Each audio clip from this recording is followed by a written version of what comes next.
You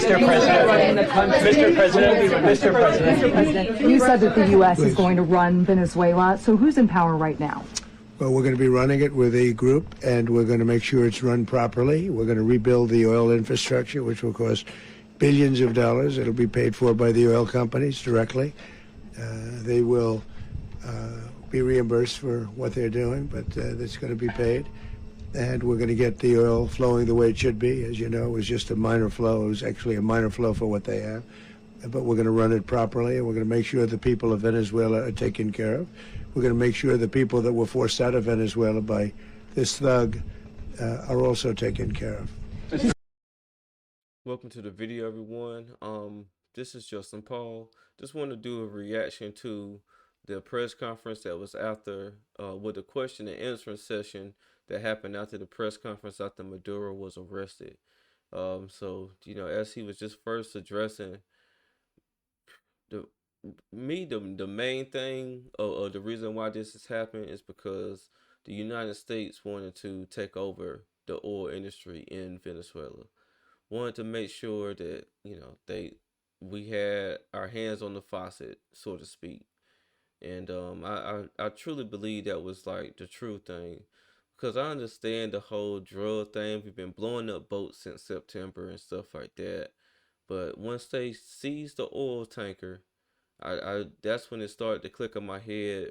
You know, it's something bigger than just trying to stop illegal drugs. You know, President Trump wanted to put himself in a position to get the oil within Venezuela. As he just said, all the big oil companies are going to go over to Venezuela. They're going to invest their own money, and of course they're going to reap the financial, you know, gains that are to come from oil. Oil is still one of those huge natural resources that's needed all over the world. And of course we know countries like China, Russia, you know, those countries, they were providing Venezuela with like defense equipment to defend themselves and stuff like that, military equipment and stuff like that. And it's a, you know, of course it's trade and bartering. So we give y'all something, y'all send us oil, you know, or, you know, whatever natural resource other than oil that Venezuela also has. But the United States said, you know, no, we want to cut this out. You know, we want to make sure that these countries are going to come to us for the oil. So I feel like that's really one of the main reasons why they had to remove Maduro. And, you know, he's saying that the United States is going to run Venezuela, which I feel like they're just going to try to put some type of puppet candidate over there that's going to definitely play nice with the United States and, you know, allow us to definitely oversee their oil and try to reap the benefits from it as much as we can, which I can definitely see why people don't like that, the fact that they have blood for oil. But, you know, who's gonna really stop it? Who's really gonna stop this from happening, man? This was something that was already planned for months. They've already had their eyes on that oil, and you know, the plans are already in motion.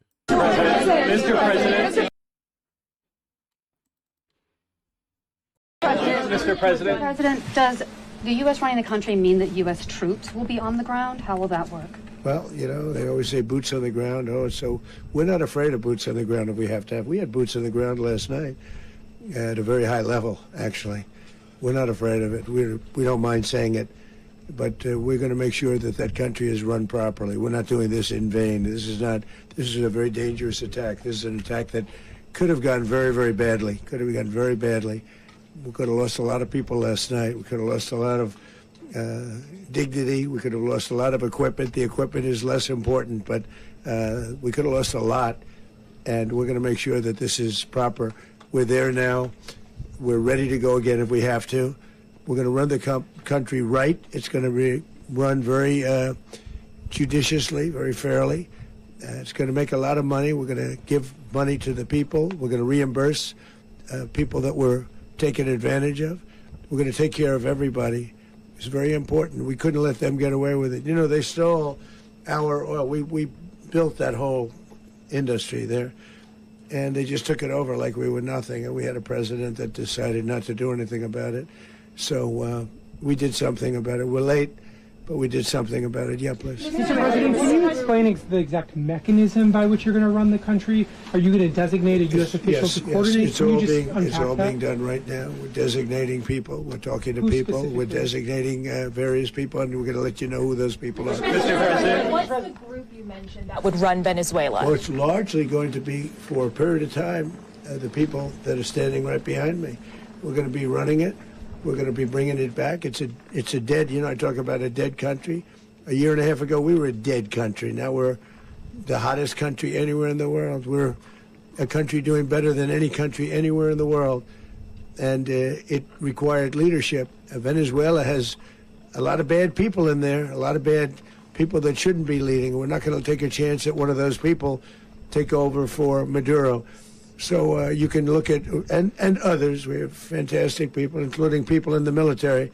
So we're going to have a group of people running it until such time as it can be put back on track, make a lot of money for the people, and give people a great way of life, and also reimbursement for people in our country that were forced out of Venezuela.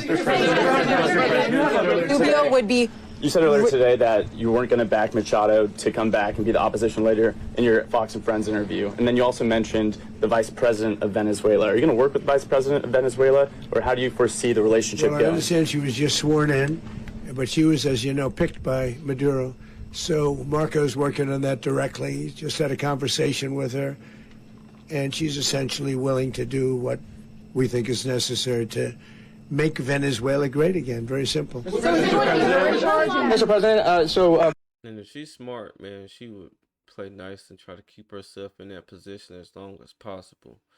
Marco Rubio, as Trump was just saying, has had a conversation with her, and I know how that conversation went. Y'all heard, how Marco Rubio was talking as far as, within the press conference. So, she's definitely on some, play nice, and everything will be okay as far as, keeping you in power and things like that, which, I was seeing that she was basically saying, release Maduro and stuff like that, but then I seen something where she was just basically calling, saying it was going to be peace. So play nice, man. Stay in power. Colombian President Gustavo Petro, a couple weeks ago, he said he's got to watch his ass. And today he said he's not concerned about anything happening to him in the aftermath of this operation. So just what your message is well, about that. Well, he has cocaine mills. He has factories where he makes cocaine. And, I think I stick by my first statement. He's making cocaine. They're sending it into the United States. So he does have to watch his ass. Mr. President. So, I think that was they're talking about Cuba, if I'm not mistaken, and also Colombia, of course.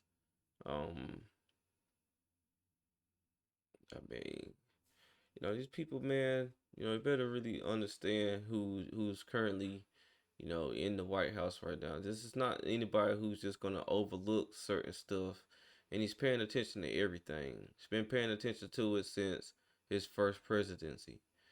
And, he had a good 4 years to sit and watch, another president kind of overlook a lot of stuff. And now he's back. I mean, if you didn't think he was going to be back on, Hell H's Revenge Tour, I don't know what you thought. This is exactly what we thought as soon as he was elected as president. He's going to be coming for everything he didn't get to do in that first term, because this is his last term.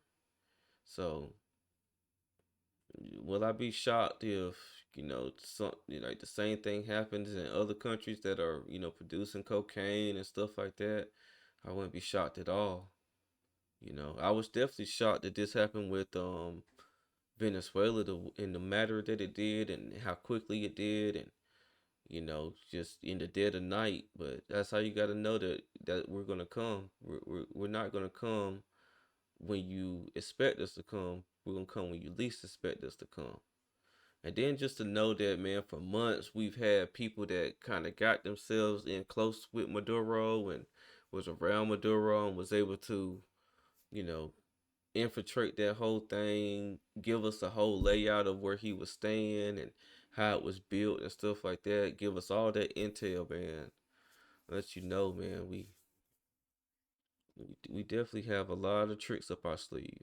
Did you notify any members of Congress in advance? Marco, do you want to talk about that? Because you were involved in it. Sure. We call members of Congress immediately after. This was not the kind of mission that you can do congressional notification on. It was a trigger-based mission in which conditions had to be met night after night. We watched and monitored that for a number of days. So it's just simply not the kind of mission you can call people and say, hey, we may do this at some point in the next 15 days.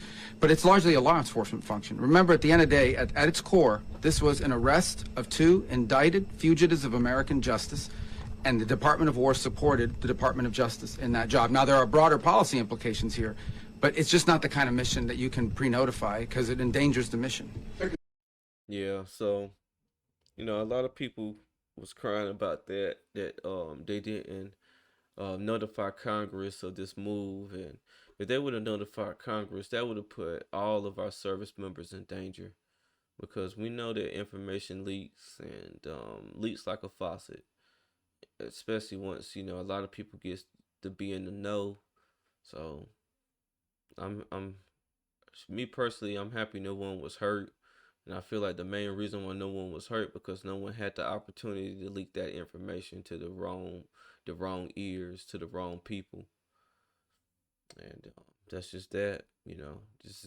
This is what it means, man, to run the country or to be a leader of a full country and to have to make these tough decisions, man. Sometimes you just have to do what you need to do in order to get it done.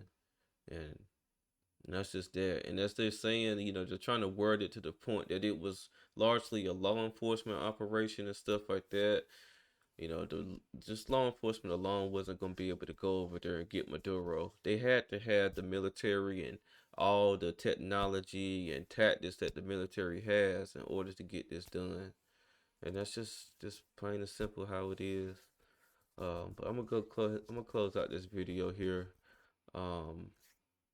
You know, this is just going to be one of those things, as I was saying in other videos, it's going to be talked about for a long time. It's going to be a lot of conversations for it, a lot of conversations against it. It's already done, and we just have to see how the whole trial plays out now. And you know, just what's going to be the ramifications of this? What is Congress going to do? What is Venezuela going to do? What are the other countries going to do? And we just have to see what's going to happen. So if you like my content, make sure you like, comment, and subscribe to my channel. This is Justin Paul. Peace.